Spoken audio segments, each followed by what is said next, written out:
Got it. Great. Hi, everyone. Thank you so much for being here today. My name is Meg, as Michelle has mentioned, and I wanted to flag before getting started, I have hearing loss. So if you tried to ask a question during the presentation and I keep talking, I promise I am not ignoring you. I just didn't hear you and didn't realize you were speaking. I've got the little sidebar here so I can see people. Just use the raise hand function or type something in the chat if you have any questions or comments. I promise I'm not a mean person. I don't want to let anyone talk because my hearing loss makes it hard for me to realize someone else is speaking.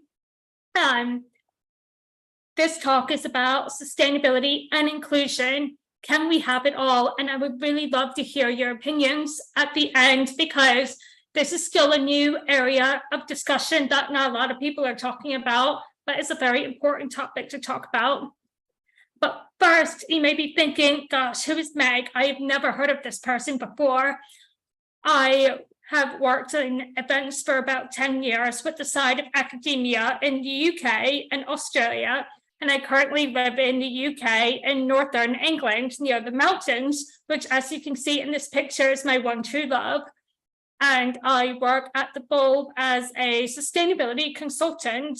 And we work on some really cool projects. So we help event agencies and also large-scale events like the Birmingham Commonwealth Games opening and closing ceremonies. We try to help them create strategies that work for them, bespoke, not just a one-size-fits-all. Is that the saying? I haven't said it in so long. And it's been a really, really fun journey. So I've been working with them for just over 2 years now, and it's led me to meet some really incredible people in industry and make some really good positive change. But back in, I want to say 2021, I'm sure all of you remember Clubhouse. When the app first came out, it's not accessible to people with hearing loss. I was excluded from everything. Everyone was so excited about Clubhouse. All the conversations were happening. There was still that weird time during the pandemic where everyone was kind of still at home or not allowed to leave their house and desperate for connection. And that's when I started speaking up about my experience in virtual and in-person events because we all deserve to feel welcome and to attend events. So sustainability is about people and the planet. We can't have one without the other. And we can see climate change is affecting us today. I mean, I was crying yesterday because I was reading about the fires in Hawaii. How does that even happen? Like Hawaii is such paradise. We've seen Canada. I just read today that the fires Canada had this year so far could burn New York City 9 times over. So 9 New York cities, completely wiping them out. And that size is just intense to me. We're seeing hail and flooding in Spain, Portugal, and Europe. It's just a very strange, it feels like a very strange year so far. We're seeing that it affects us today. Everyone is passionate about sustainability. So I don't need to convince you that climate change is real and is happening today. But we don't think about how climate change affects people with disabilities. 1 in 7 people have a disability. That's 1.2 billion people. And I actually read something the other week. It's actually grown from 15% to 17% of the world's population and is continuing to grow. As I mentioned before, we can't take care of our planet unless we all take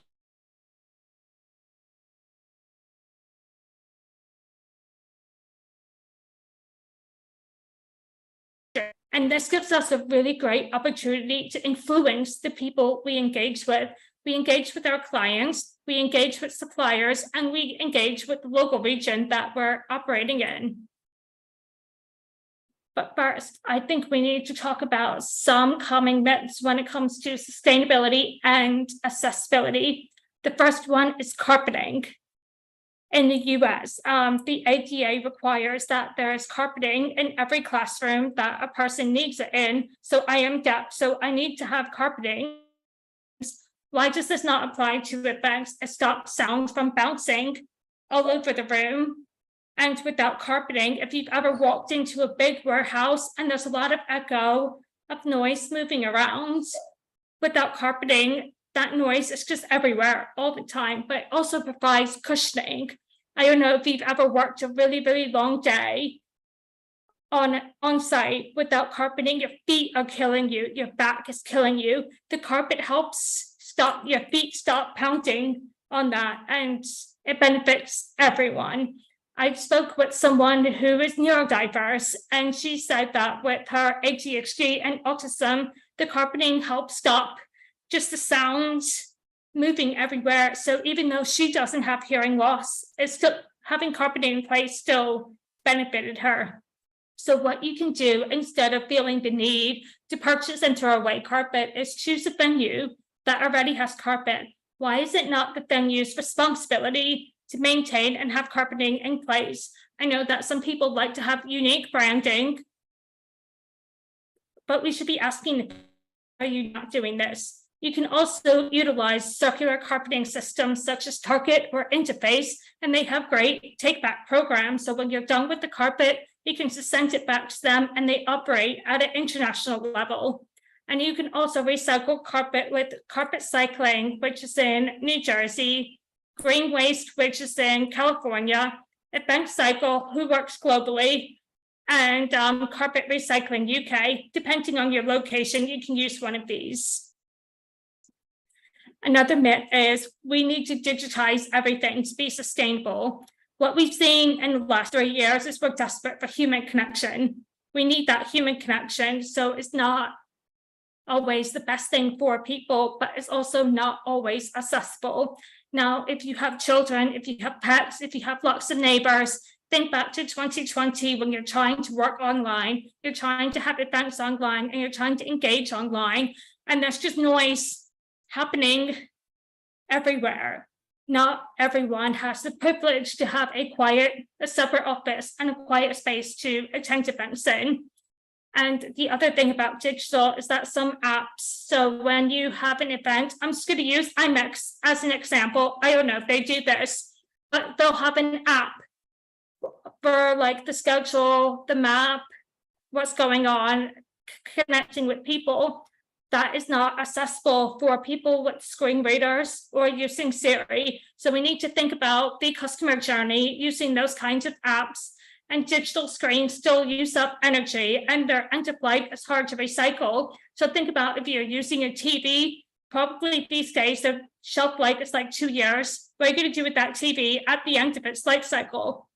And what you can do instead is think about working with suppliers to choose environmentally conscious or recyclable materials. So instead of using screens throughout your whole event, just print on something that is environmentally friendly and sustainable or recyclable. About the end of life, remove dates from branding. Do we really need the year on the branding?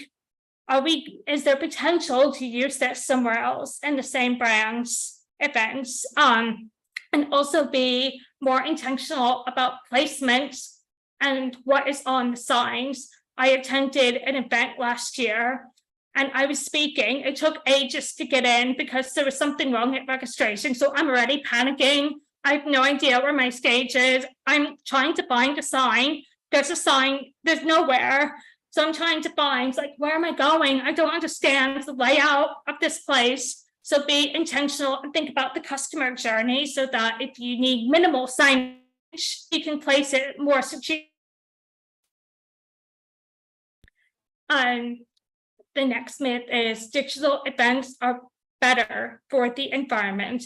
While they may have less of a footprint, but I am seeing a lot of research come out lately that advertising, for digital advertising, is very high in emissions. So this research may change in the coming years. It's not always the most accessible option for people. And this is due to the lack of captioning, programming without breaks. If you think about attending an event from 9 to 5, you're sat in the exact same seat, listening to speakers back to back. Back in 2021, I attended events where they were very intentional about the breaks. They would have a speaking session and then during a 15-minute break. So you can either go to a meditation session or use that break to get up and get water. So they let people choose what they wanted to do during that 15-minute break. They could network, they could join a meditation session, or they can get up, get water, stretch their legs. And I find that a lot of digital platforms are not accessible to people who are blind or visually impaired. If you think about the metaverse is not captioned, and I still struggle to imagine what it must be like navigating the metaverse as someone who can't see. And the other thing is, not everyone has access to reliable Wi-Fi. I didn't realize that Australia, I used to live there, has terrible Wi-Fi. I know it's because it's down under, has absolutely terrible Wi-Fi. And just thinking about, can people, not everyone is able to afford the best quality items. We're in a living cost crisis these years, depending on where you're living. And what you can do instead is use platforms that have captioning and have openly audited their accessibility to make sure it's inclusive. Think about what you want your programming to be to make sure that there's breaks between sessions. And another thing I didn't know is allow for the chat and notifications to be turned off at the viewer's discretion, because if you're using a screen reader trying to attend these events, sometimes the chat may be annoying for the person trying to pay attention to the session. And then also verify with the platform that captioning is also available for the speakers.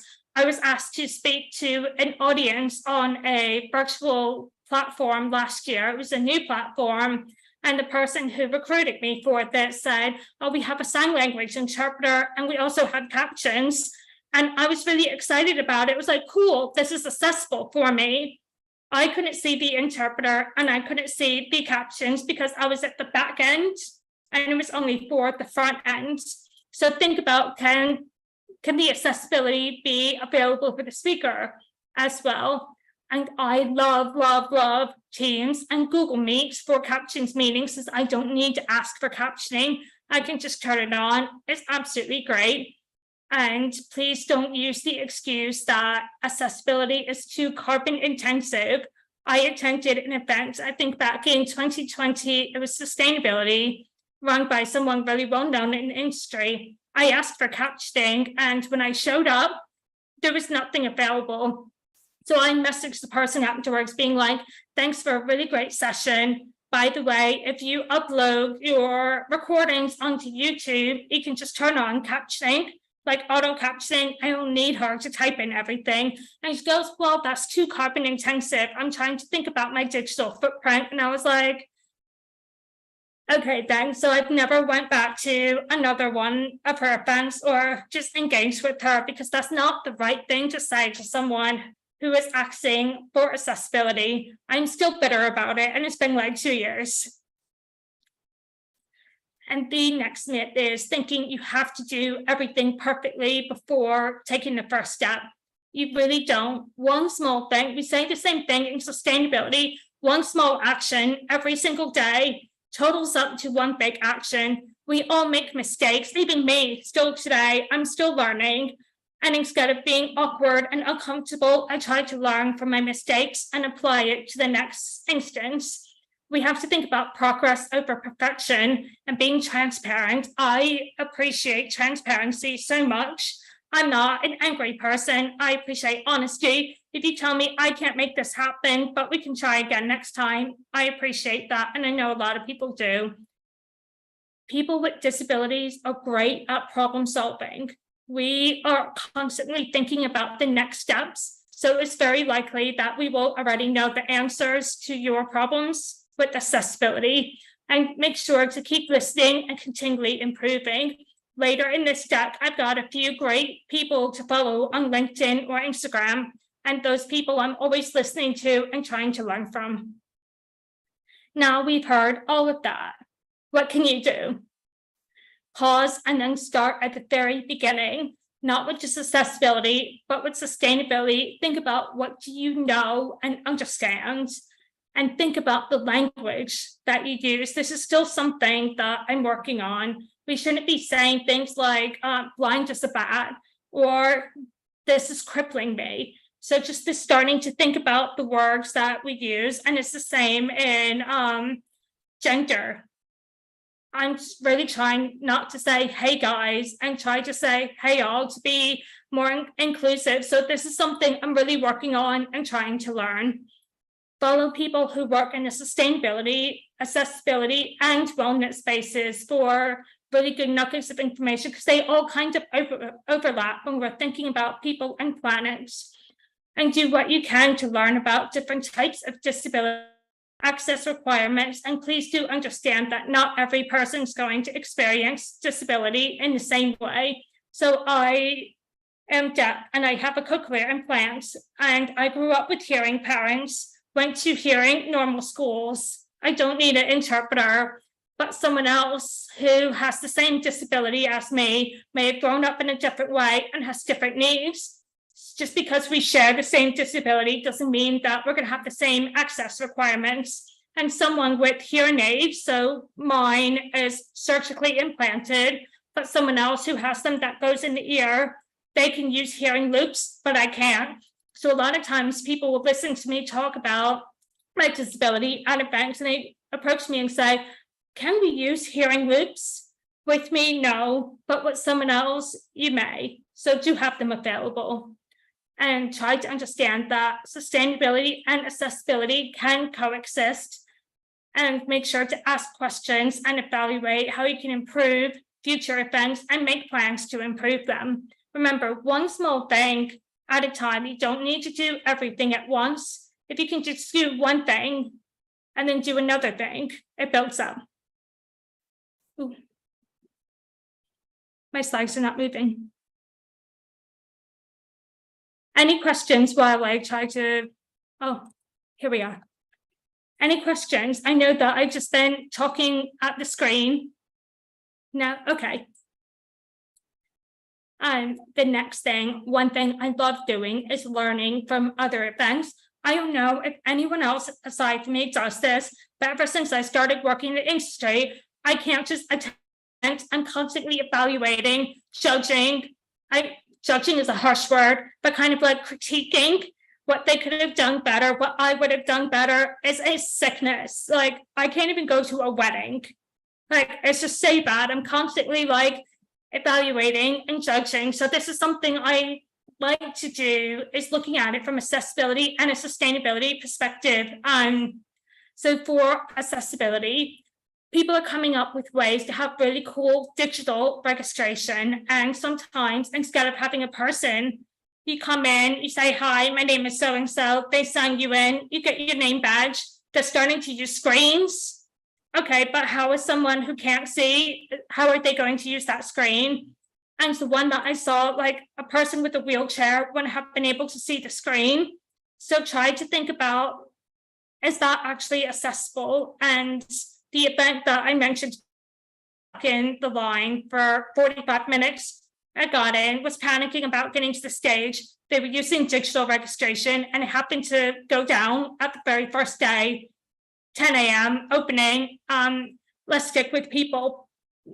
And the other one was your booth has a ramp. So I included a picture of what I mean by a ramp. In the middle, there's a gray. You can see the gray, so a person can wheel themselves onto the booth, because it's about an inch thick, so you can't wheel over, because that's not safe enough to do. The booth design put a couch right in front of the ramp. So if a person wanted to visit the booth, they wouldn't have been able to get on the booth without actually moving the couch. And I feel like that was a bit unnecessary. And then thinking about, how do you get on stage when you're attending events like IMAX? I've never been to IMAX, so I feel like I'm judging them and saying things. They may already do this, I don't know. Thinking about, how do you get on stage? Is there a ramp? Is there a way you can design the stage so you can hide the ramp and then pull it out if you need it?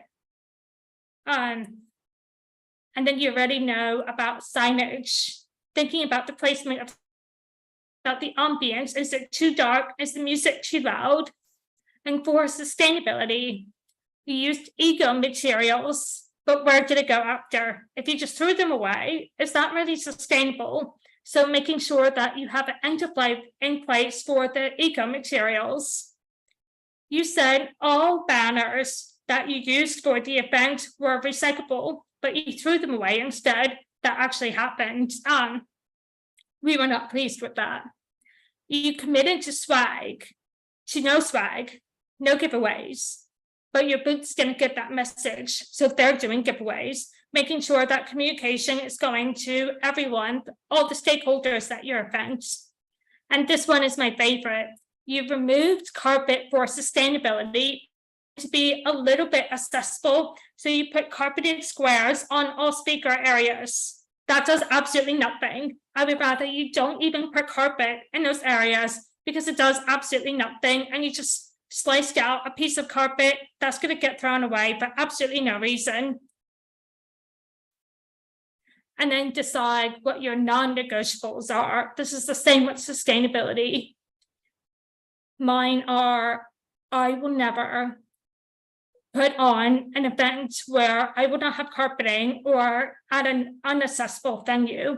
I live in the UK, so I try to look at venues. I don't put on events, but if I were going to, I would look at venues up the Elizabeth line because the Elizabeth line is the newest tube that runs through London and it's accessible. So it's the only line that every single station is accessible.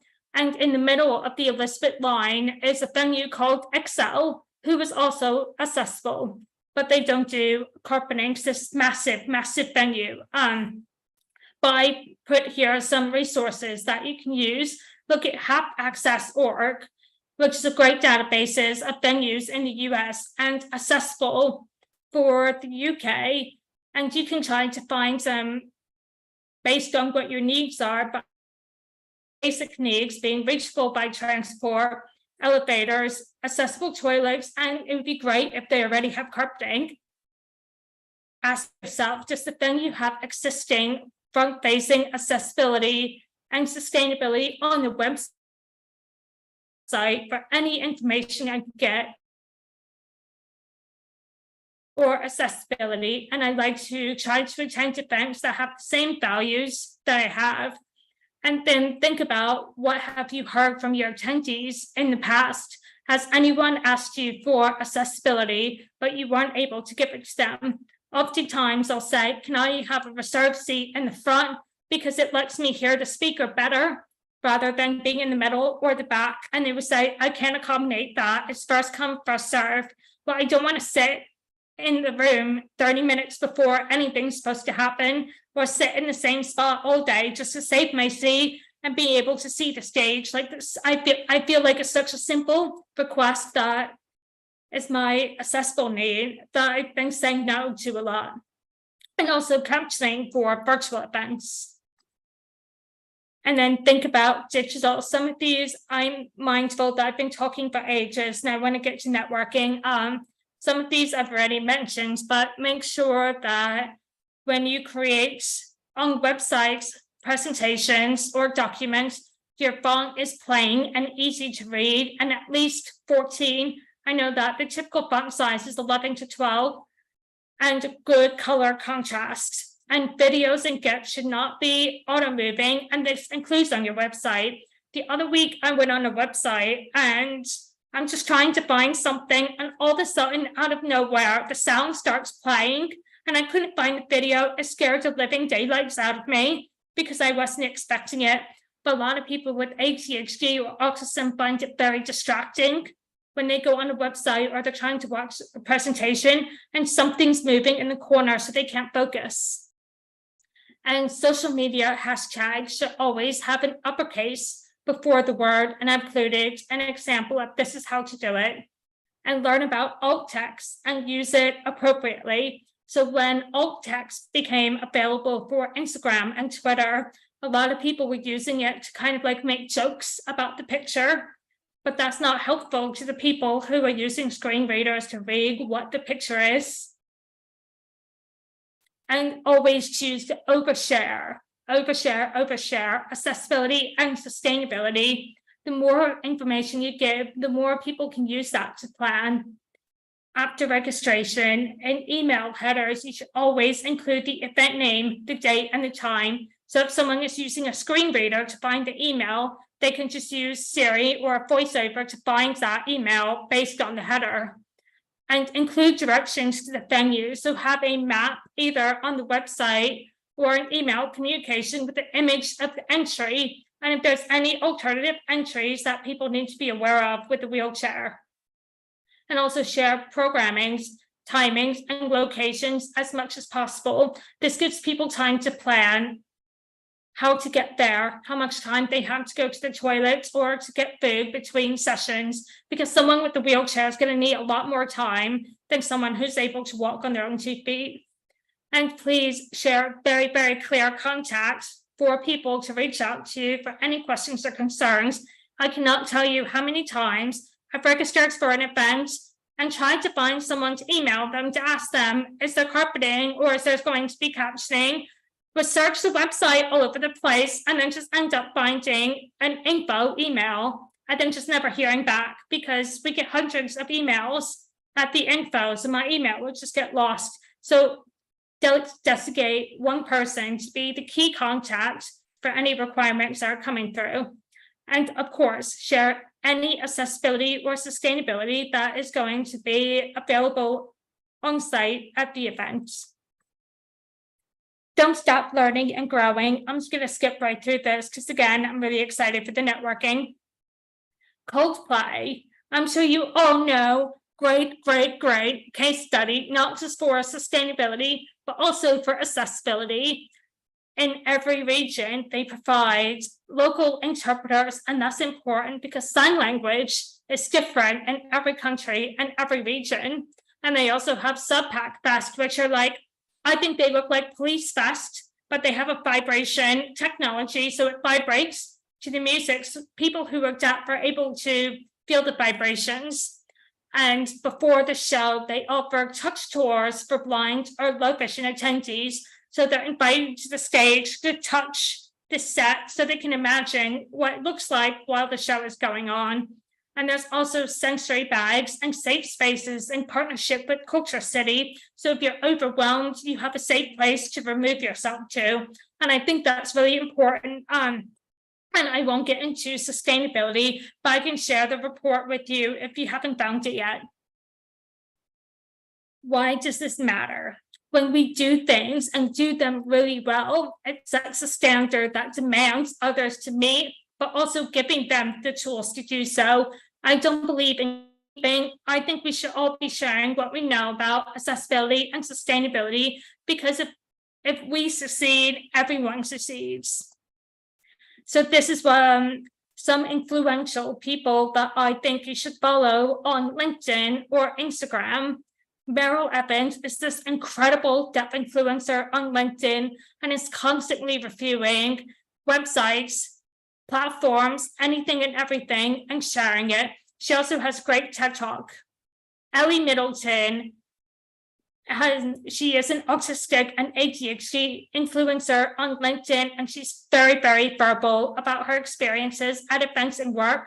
And I find her a really valuable resource to learn from. Molly Burke, if you don't follow her yet, you should. She's incredible. She's on LinkedIn, and I don't have TikTok. I tried, but it was too much of a rabbit hole, so I had to delete it. She's just absolutely incredible. She travels with her guide dog. She went to Japan. I was talking about how Japan does accessibility. Like she gives you so much information and understanding about what it's like to be blind, what she does to get through her everyday life, and sharing a lot of inspiration. She's absolutely incredible. Helen Moon is founder of Bedwell in the UK, and she provides sensory pods, which are safe spaces at events. And she has also been doing them as sustainable as possible. So she's been using corrugated cardboard for the furniture, sourcing secondhand, but also trying to be inclusive. She does like little bars so you can get soda, wine, but she's also doing non-alcoholic drinks. So if you're not a drinker, you can still feel like it was meant for you. Gabby Neat founded Welcome or Welcome Me, depending on how you read it.